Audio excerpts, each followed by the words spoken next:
What's a good first step on this one? Find a common denominator. Okay.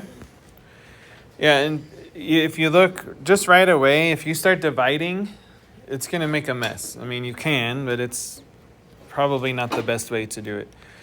So if we find a common denominator of 4 and 6, which is what? What's a 12? Good.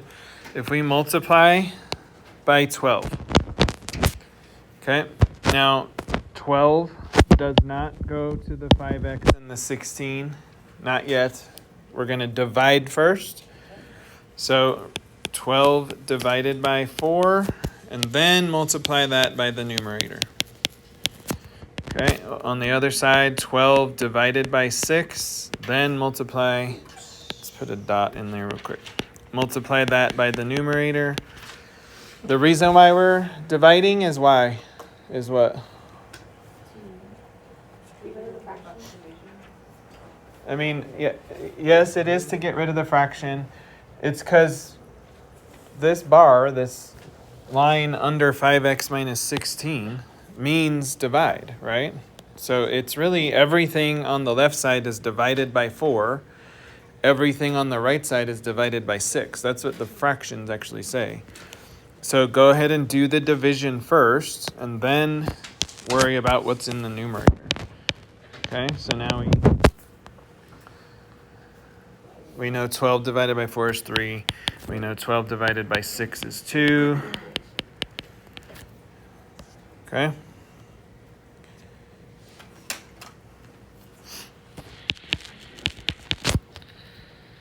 Uh, 3 times 16 is 48. 18x plus 4. Okay, and now we just rock and roll through the rest of this like normal. Like, how do you get the x's only on one side? Subtract. Okay. Yeah, I think I would keep these x's positive by getting rid of them on the left side. Okay? So we get negative 48, and then on the right side we get 3x. Okay, what else do we need to get rid of? We want to get the x by itself. Now that it's on one side only, we want to get it by itself. So we'll subtract 4. What is negative 48 minus 4 more? Yeah, negative 52. Okay. One more step to get x by itself, which is what? Divide by 3. Divide by 3. And what is 52 divided by 3? Do we need to make it a decimal? Okay. Guys, that's a good way to do that kind. However, there is another way. Real quick, I'll just show you this. If it's specifically what we call a proportion, like this one, only if it's exactly like this one, meaning there is no numbers floating around anywhere. It's just one fraction set equal to another. You can cross multiply. So 6 times 5x minus 16 equals 4 times 9x plus 2. So you can cross multiply, diagonally multiply, and then set those equal to each other. And if you solve this, it'll be the same answer. Okay? So that's an option. But please don't just apply that blindly. It's only if you have two fractions set equal, and that's all. Like nothing else. Questions? How'd you do?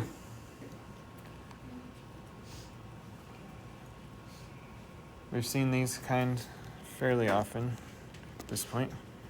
Grab your homework packet. Let's check it, please.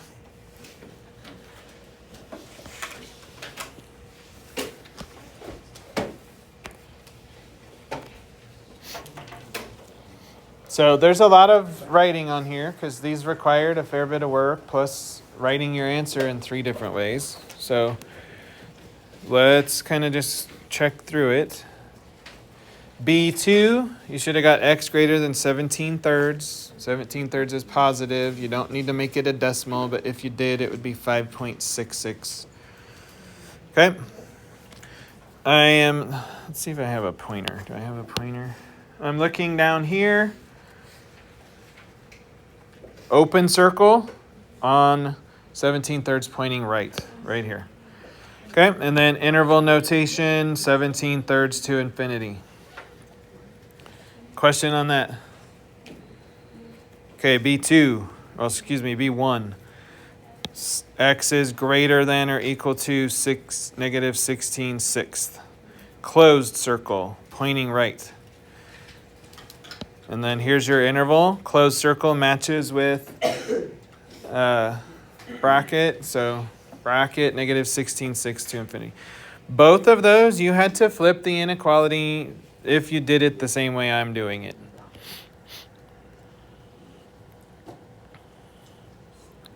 Okay, next, number 4. Flip the inequality if you did it this way. X is greater than negative 3. Open circle to the right up here. And parentheses on both your intervals, both beginning and ending of your interval. Okay, number 5. How do we read this one right here?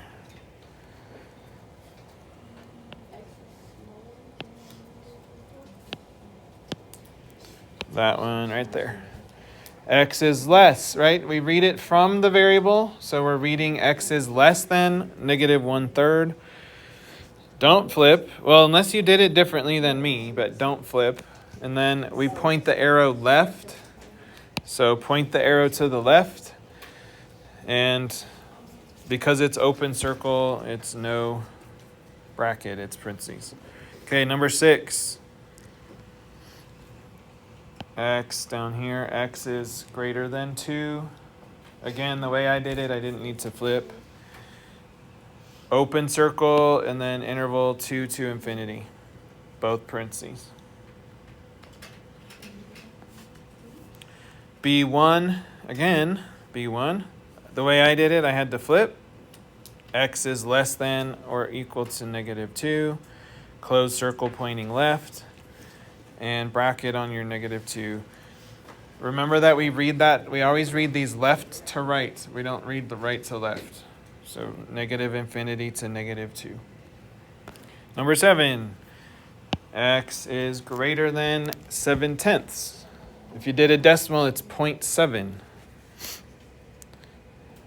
Open circle pointing right, parentheses, 7/10, comma, infinity. Number 8. The way I did it, I had to flip. Remember to read from the variable. So it says X is greater than or equal to negative 5. That's a bracket on the negative 5. Again, guys, can you look here just for a second? Even though it looks like filled circle points to the left, that's accurate, but we read it from the left to the right. So it starts down at negative infinity and goes up to negative 5. So don't reverse your interval. It's wrong if you do that. Okay, next page. Well, first of all, any questions on that page? How did everybody do? The numbering was kind of weird. How many problems were there? 2, 3, 4. There were 8. Can you hold up how many you got right out of 8?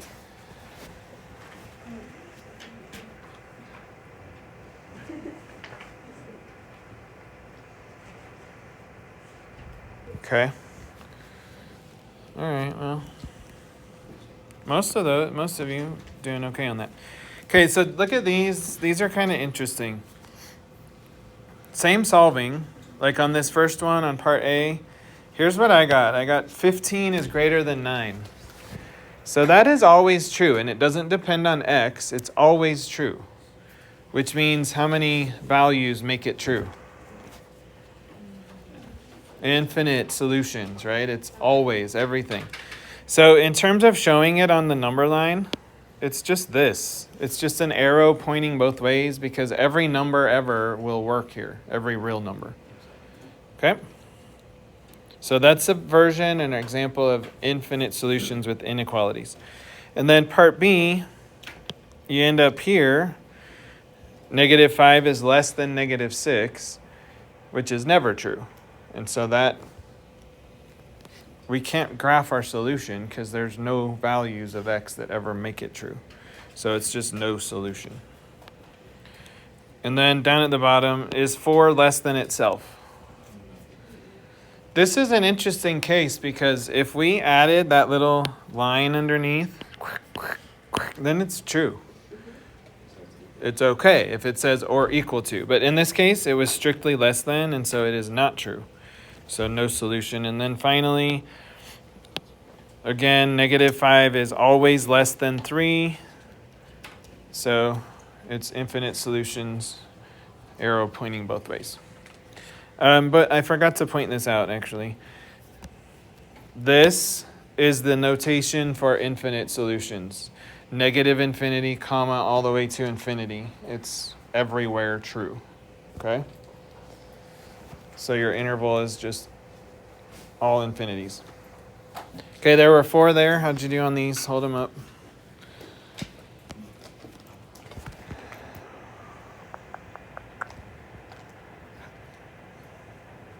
Little rough. But the solving was the same. Does everybody notice that? Like, we didn't do any tricks with solving. It was just how do we interpret the answers. Are there any questions about that? About how to interpret your answers? Do you want a note on this? Or is this paper good enough? What do you think? Huh? Note? Okay. Let's go put a note about, specifically about infinite and no solution inequalities. I'm going to put it, for me, this is where we did some examples on solving. I'm going to put my note right here. So if you're following me, that's where it's going.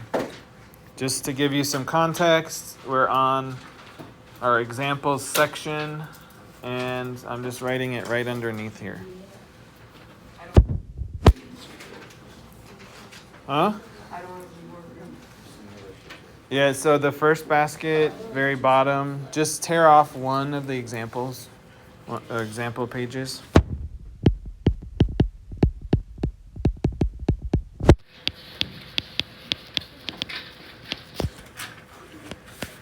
So here's our note, infinite solutions for inequalities. This is an inequality. Guys, I'm right, and if you're not, you're behind already.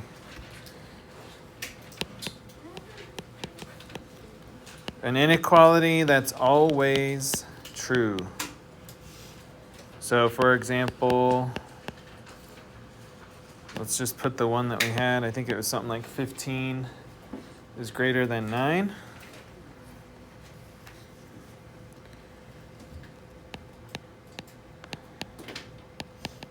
There's also no x in it. It's just some 2 numbers. 15 is greater than 9. And then our graph for this is just all the numbers. In other words, you do not need to put a 15 or a 9 in there anywhere. It's just there's no dependence on x at all.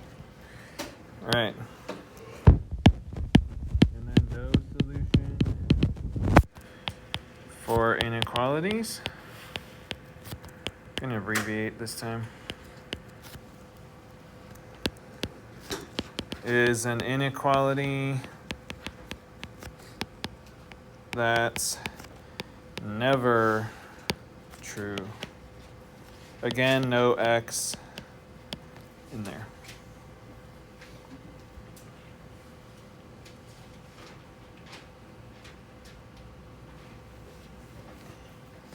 So something like 6 is less than 5.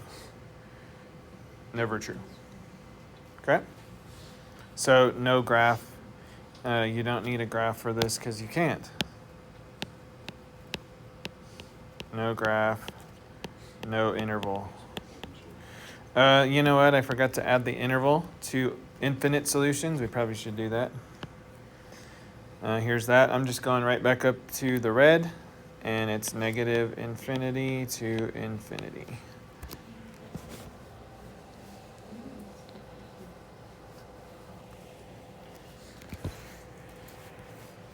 Does that seem helpful?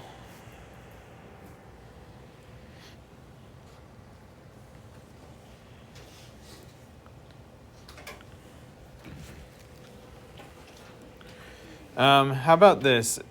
Once you're done, go ahead and write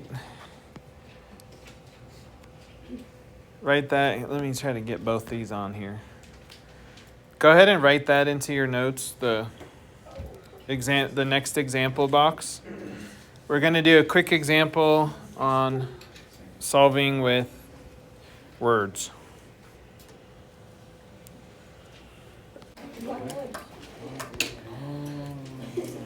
All right, so, yeah, it's up to you. So, our work for most of today, most of the rest of today is going to be about word problems. We've done a few of these, but I think it's time that we kind of sort of talk about a strategy. It's a little bit difficult because not every word problem gives the same information or is structured the same. So I can give you some general tips, and then you do your best to adapt those to each problem. I'm not going to do it right now. So yeah, if you need it that bad, then just do it. Okay. So let's read the problem. Often you need to read more than once. So I guess I should start by saying this. This phrase up here, in context, means word problems, like a story, right? It has a real world application, or you're dealing with something out there in the real world. So in context. I'm going to give that tip, read more than once.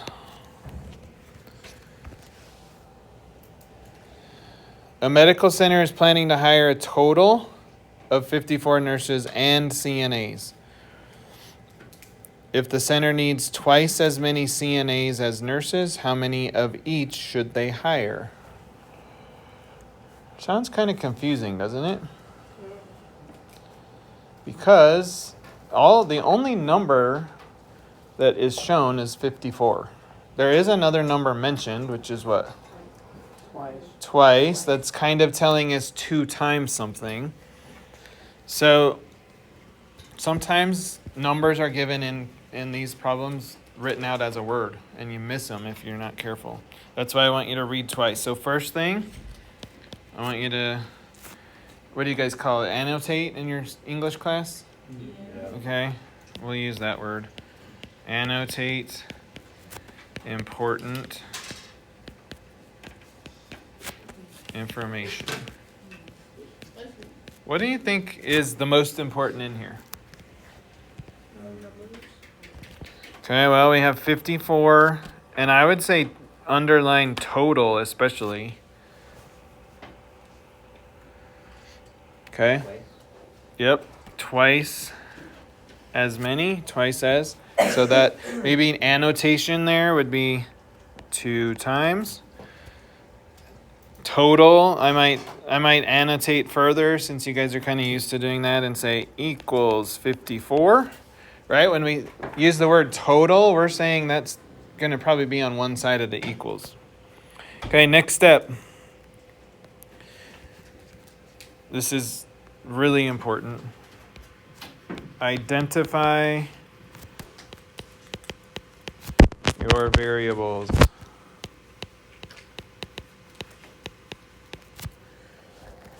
Identify your variables. So what? Actually, I'm going to add one more thing. Identify your variables and use a letter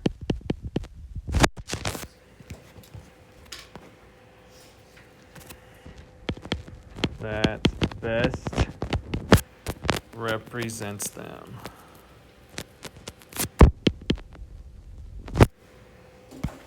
That is annoying. So, in other words, get away from X and Y's. Like, we don't need to write X and Y every time. If we're talking about gallons and miles, let's use G and M. If we're talking about chips and money, let's use dollars and C for chips or whatever, right? Like, let's use variables that represent the situation. So, what are the variables in this case? C and M. Okay. variables nurses. I'm going to use capital N, and then CNAs makes sense to just use a C. Do you agree? Okay. Now here's an issue. We have two variables and we only have one relationship. So that's kind of a problem. You can't solve two things with one equation. So our next step. Try. This isn't going to work every time. Try to write one variable in terms of the other.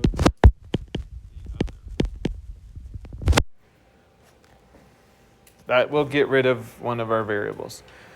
So can I write either nurses or CNAs in terms of the other variable?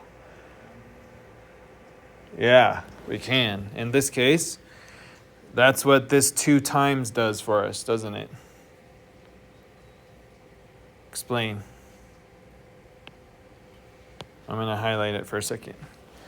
How can you use that little phrase to write CNAs in terms of nurses or vice versa?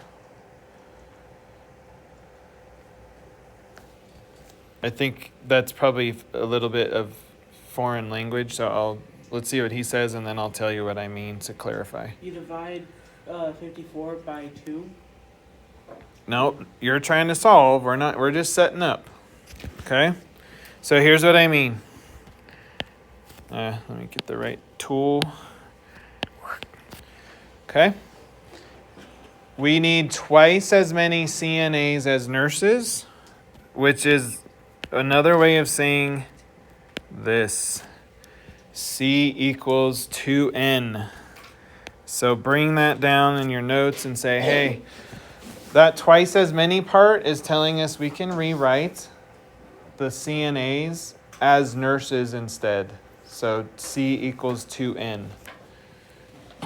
Everybody good on that? Okay. Step 4, write your equation.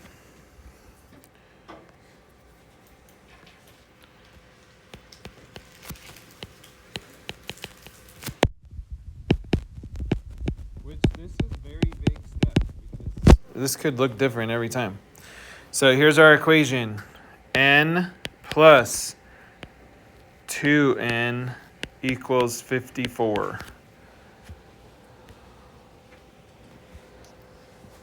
So total hires, right? We're hiring nurses and CNAs, but we want to write this equation in terms of one variable, not two. Otherwise we can't solve it.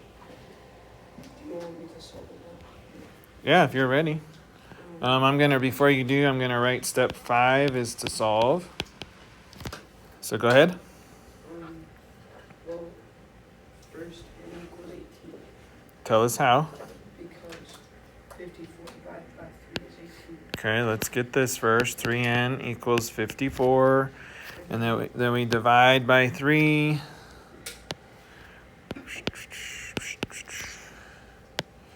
So N is 54. Whoops. 18. So how many nurses are they hiring? 18. They're hiring 18. Okay, so our last step, and I know you're like, dang, this is a lot of steps. It's okay. These problems are more fun. Interpret your solution. Okay? So we're going to say hire how many nurses? 18. Hire 18 nurses. And how about CNAs? 36. How'd you get 36? 18 18 times 2. 36 CNAs. Okay? So interpret your solution if needed. Sometimes the question doesn't ask you to do that part.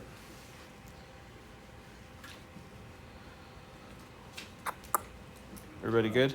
I think I got it a different way from you. I got the same answer, but I just did 54 divided by 3 get 18. Mhm. So I knew 2/3 of that would be the CNAs and 1/3 probably the nurses. Okay. All right. Questions on that example? Okay. I'm going to show you a problem set that I want you to work on, but I need to ask you if you remember a word. Remember that? That's the outside. So, like in this problem, notice what we're asked. The perimeter of the triangle shown is 26 inches. Determine the length of each side. How? Start with, like, our variables in this case, there's just x, so that one's easy. Go ahead, Abby. Anna, go ahead. Add them all together, but whatever the usual. Okay, this is what you just said. Add them up. I'm trying to remember what the thing equals. Isn't it like 180 or something? Well, hold on. It says right there, Oh, like this. right? So it tells us the perimeter. So she said add up all the pieces. Oops, that says 26. And set them equal to 26. Okay, what's that going to allow us to solve for? X, just x. Okay, so we're going to do 3x. X and 2x is 6x. Subtract your 8. I'm doing this fast. And x is 3. Is that the answer to the problem? No, this is, so we have solved. We worked through all our steps really fast in this one. But now we have to go back and interpret, and it says length of each side. How do we get that? Yeah, Luis.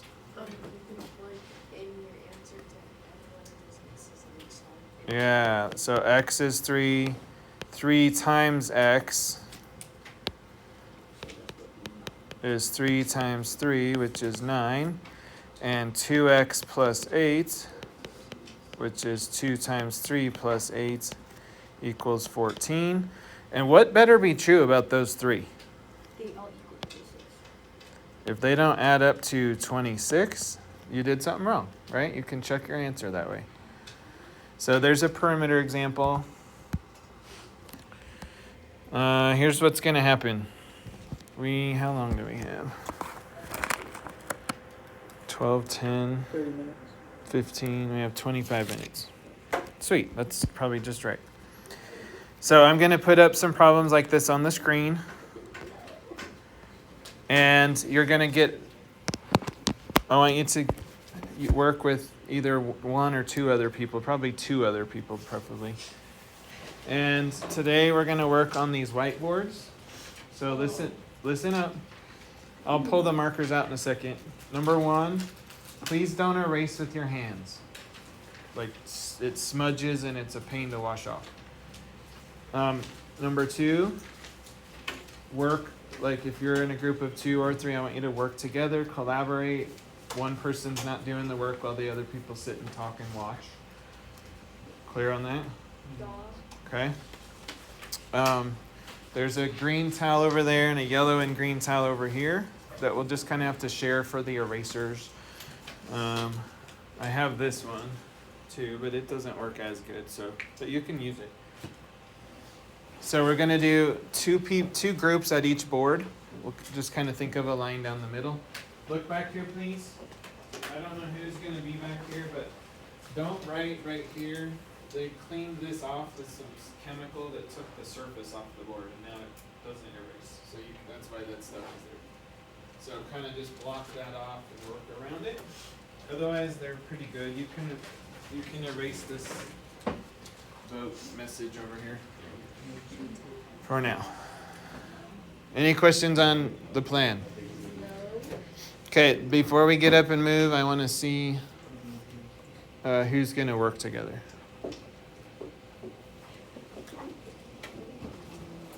You 3? Okay. Wait, how big are the groups? No more than 3. Thrice. Aliana, where are you going? Yeah, you can. With Jasmine? Okay. How about, can you guys 3? 3? Gabriel, can you go with those two? Oh, never mind. Gabriel, go with Diego and Caleb. Okay. Luis, you're with Jack and Levi. So that leaves you, or okay. So that'll be. We could do 2 groups of 2. So you and Gabe. Okay. Cool. Send one person over to get a marker.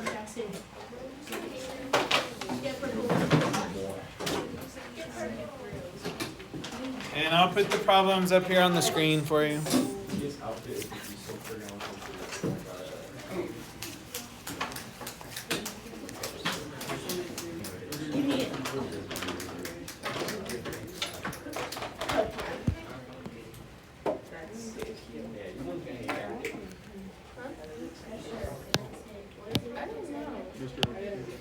Yeah. I know. Not worried about it. Okay, we're going to start with those 4 problems. I didn't mention this, so listen. I should have said this before I had to get up. Once you've done a problem, call me over and I'll check your work before you erase, okay? I split it into just 2 groups of 2 instead. Oh. Yeah.